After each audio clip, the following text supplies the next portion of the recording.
Welcome back to Simple Living, Better Days.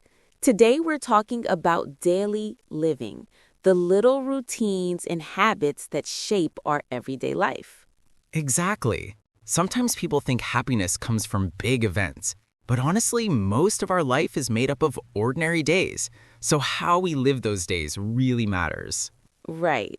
For example, I like to start my mornings with a glass of warm water and 10 minutes of stretching.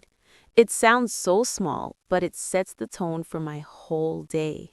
That's a great point. My daily living practice is journaling. Just 5 minutes in the morning to write what I'm grateful for and what I want to focus on. It keeps me grounded. I love that. And daily living also means managing our chores and responsibilities in a balanced way. Cooking, cleaning, commuting, those are not glamorous, but when done with intention, they can feel lighter. Totally.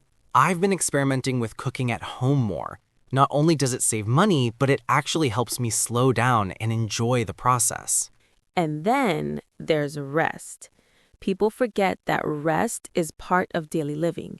A short afternoon walk or even putting the phone away for a bit can recharge us. Yes, and I think daily living is about creating small rituals, like lighting a candle in the evening, having tea before bed, or calling a loved one. Those tiny things make life feel rich. So, for our listeners, we'd like you to reflect. What's one daily habit that makes your life better? It doesn't have to be big. It could be as simple as watering your plants or listening to music. Exactly. Daily living isn't about perfection, it's about presence. Take care of your body, mind, and surroundings, and the small things add up to a meaningful life. Beautifully said. That's all for today's episode.